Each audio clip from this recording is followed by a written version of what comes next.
Bago at maikling kwento sa video nating ito ngayon, 10 years na ang aming batch dito sa Finland. Ang batch namin na ito, ang ibig kong sabihin, kami yung sabay-sabay na nag-aral ng Finnish language noon, face-to-face sa Baguio City. Meron pa kaming classroom noon.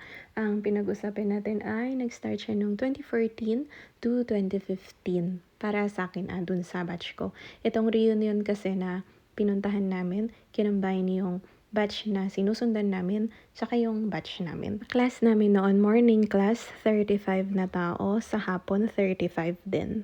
Pero may mga hindi rin nagtuloy nung panahon na yun, so hindi lahat pumunta ng Finland.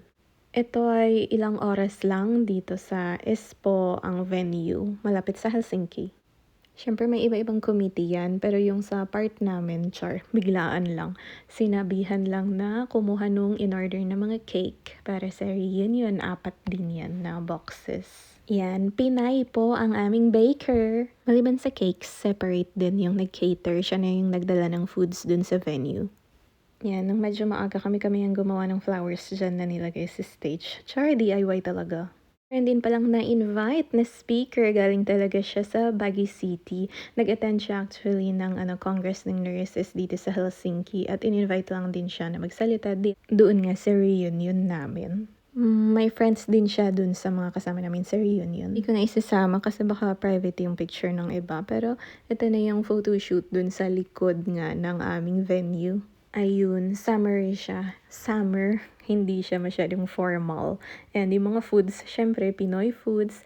Ito nga yung yema cake na dineliver namin ng umaga. Ayun, isa siyang masayang get-together ng mga magkakaklase since Baguio City pa. And yung nakakatuwa rin doon, meron kami mga na-meet doon na last pa naming nakita ay sa Pilipinas pa. So, 10 years talaga kami last na nagkita. Siyempre, in 10 years, may mga magkaka-work pa rin dyan. Merong nagstay sa isang employer.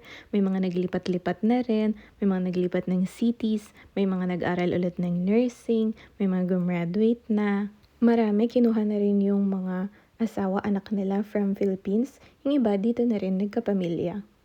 Yun na po yung chika sa reunion. Ito naman yung inukay ko na Starbucks mug. Ang cute kasi, ang liit. Tapos, 1 euro lang ata to nung nabili ko sa ukay. Panggamit sa work, syempre, kasi nawala yung mug na dinala ko dun dati.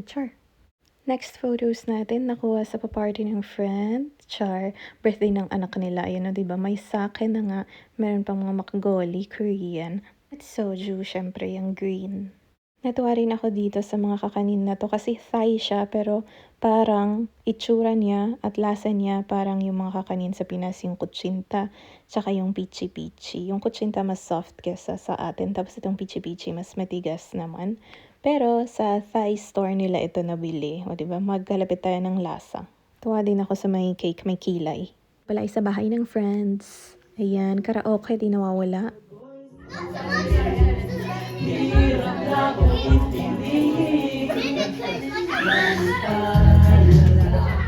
At mga biglaang concert, Yan, pasilip kung paano yung mga pa-small events na mga pa-birthday ng Pinoy friends dito sa Finland. And yung mga usual mga visitors, syempre mga kaklase mo rin dati, mga ka-work mo dati, friends ng friends. And kami rin yung nagdala ng pansit pala dun sa birthday. Yun na rin yung regalo namin, part ng regalo namin. Homemade na pansit. Totoo, super late na kaming nakarating kasi nag-work pa ng morning shift yung nagluto ng pansit, di ba? Pero huli man, halos naubos din naman yung pansit sa huli.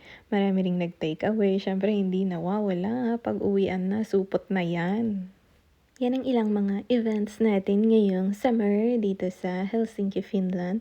Hindi lang pala siya Helsinki, may mga kalapit na municipalities din. Ayan, events with friends. Thank you so much!